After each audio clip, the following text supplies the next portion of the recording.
आज आप महीने के कितने पैसे कमाते हैं? 20,000, 50,000, 1 लाख या 5 लाख, या अभी पढ़ाई कर रहे हो? तो आपको क्या लगता है हम महीने के इतने पैसे क्यों कमा पा रहे हैं? आप बोल सकते हैं कि हमारे ऑफिस वाले इतनी हमें सैलरी दे रहे हैं, इसलिए हम महीने के इतने ही पैसे कमा रहे हैं। लेकिन ये झूठ है, क्योंकि आपके ऑफिस में आपसे डबल ट्रिपल सैलरी कमाने वाले लोग भी हैं। तो आपको कम सैलरी क्यों मिल रही है? तो इसका जवाब है आपका धन का ब्लूप्रिंट वहीं पर तय है। आपकी प्रोग्रामिंग बचपन से लेकर आज तक कितने पैसे कमाने के लिए हुई है, ऊंची आमदनी, मध्यम आमदनी या कम आमदनी।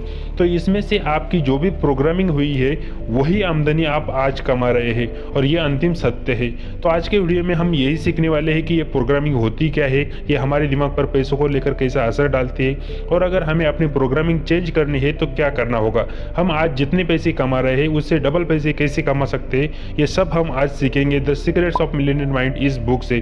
तो टी हार्वेकर एक बार सेमिनार ले रहे थे, वहाँ एक बेहतरीन पोशाक वाला व्यक्ति बैठा था। तो उसने पूछा कि क्या ये secrets of millionaire mind course मेरी कोई मदद कर सकता है, क्योंकि मैं तो पहले से ही हर साल $5 लाख कमा रहा हूँ। तो ऑथर ने पूछा कि आप $5 लाख कब से कमा रहे हैं? तो आदमी ने जवाब दिया, पिछले 7 सालों से। तो ऑथर ने पूछा कि आप $20 लाख क्यों नहीं कमा पा रहे हैं? तब ऑथर ने उन्हें बताया कि ये कोर्स उन लोगों के लिए है जो लोग अपनी पूर्ण वित्तीय संभावना तक पहुंचना चाहते हैं। फिर ऑथर ने इस बारे में उसे सोचने के लिए कहा वे आधे मिलियन डॉलर की धनराशि पर ही क्यों अटका हुआ है। तब उस आदमी ने कोर्स में आने का फैसला कर लिया, और 1 साल बाद उस आदमी का ईमेल आया कि कोर्स बहुत बढ़िया था, लेकिन मुझसे एक गलती हो गई। अपने धन के ब्लूप्रिंट को निर्धारित करते समय मैंने $20 लाख सालाना आमदनी का लक्ष्य रखा, जो हमने पहले सोचा था। तो इस साल मैं उतनी कमाई कर चुका हूँ। अब मैं दोबारा इस कोर्स में आ रहा हूँ ताकि ब्लूप्रिंट की प्रोग्रामिंग 1 करोड़ सालाना लक्ष्य पर कर लूँ। क्या आपको पता है धन की ब्लूप्रिंट का मतलब क्या होता है? धन का मतलब तो सबको पता है, पैसा। ब्लूप्रिंट का मतलब होता है नक्शा, योजना। जैसा नक्शा हम घर बनाने से पहले बनाते हैं और फिर बिल्कुल उसी तरह हमारा घर बनता है, उसी तरह धन का भी ब्लूप्रिंट होता है। जैसा हम उस धन का ब्लूप्रिंट बनाएंगे उतनी ही संपत्ति हमारे पास होगी। तो यहाँ ये बात इतनी इंपॉर्टेंट नहीं है कि आप अभी कितने पैसे कमा पा रहे हैं। इंपॉर्टेंट ये है कि क्या आप जितने पैसे कमा सकते थे, क्या आप उतने कमा रहे हैं या नहीं।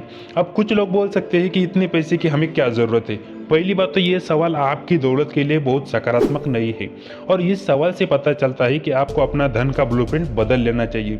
और अगर आपके पास बहुत ज़्यादा पैसा हो जाए तो आप किसी बीमारी को, जैसे कैंसर को ठीक करने वाले एनजीओ को पैसा दान कर सकते हैं। तो आप ये बात अपने दिमाग से निकाल दीजिए कि अमीर लोग लालची होते हैं। धन का ब्लूप्रिंट आपके पर्सनल लाइफ को भी प्रभावित करता है। अगर आप महिला है जिसका धन का ब्लूप्रिंट निचले स्तर पर सेट है, तो इस बात की संभावना है कि आप ऐसे पुरुष को आकर्षित करेंगे जिसका ब्लूप्रिंट भी नीचे तय होगा, ताकि आप आर्थिक दृष्टि से अपने आरामदेह दायरे में रह सके और अपने ब्लूप्रिंट को सही साबित कर सके। आपका ब्लूप्रिंट थर्मोस्टेट की तरह होता है। इसे एक एग्जांपल से समझते हैं। मान लीजिए आपके कमरे में एसी लगा हुआ है और टेम्परेचर 25 पर सेट है, लेकिन आपकी खिड़की खुली हुई है और बाहर ज़्यादा ठंडी होने के कारण टेम्परेचर 22 पर आ सकता है। लेकिन अंत में क्या होगा? थर्मोस्टेट फिर से उसे 25 पर ले आएगा। इसके अलावा अगर खिड़की खुली हुई है और बाहर धूप है तो थर्मोस्टेट यानी एसी का टेम्परेचर 28 हो सकता है, ये भी संभव है। लेकिन अंत में फिर थर्मोस्टेट जीत जाएगा और उसे 25 पर ले आएगा। तो यह हमने क्या सीखा? अगर हमें एसी का टेम्परेचर बढ़ाना या घटाना है तो हमें फिर से थर्मोस्टेट का टेम्परेचर सेट करना होगा। उसी तरह अपनी वित्तीय सफलता के अभी के रूप से बदलने का एकमात्र तरीका अपने वित्तीय थर्मोस्टेट यानी अपने धन के ब्लूप्रिंट को दोबारा निर्धारित करना है। आपको ऐसा लग सकता है कि मैं दूसरा काम शुरू करूंगा, जैसे business, marketing, sales, real estate, share market. ये सभी पैसे कमाने के जबरदस्त तरीके हैं, लेकिन जब तक आपका अंदरूनी टूल बॉक्स यानी आपका ब्लूप्रिंट ज़्यादा पैसे कमाने में और उसे संभालने में शक्तिशाली नहीं बन जाता, तब तक पैसे कमाने के सारे तरीके आपको बेकार साबित होंगे। एक बार फिर यह साधारण सा गणित है, आपकी आमदनी सिर्फ उसी हद तक बढ़ सकती है जिस हद तक आप बढ़ते हैं। तो आप अब तक जैसे विचारों के साथ जी रहे थे, वही विचार आपको यहाँ तक लेकर आए हैं जहाँ आप इस वक्त हैं। अगर आपको यहाँ से आगे बढ़ना है तो आपको अपने विचारों को बदलना होगा। वही विचार रखिए जो आपको जीवन में फायदा कराए। और एक बात याद रखिए, विचार भावनाओं की ओर ले जाते हैं और भावनाएं कार्यों की ओर ले जाती है और कार्य परिणाम की ओर ले जाते हैं।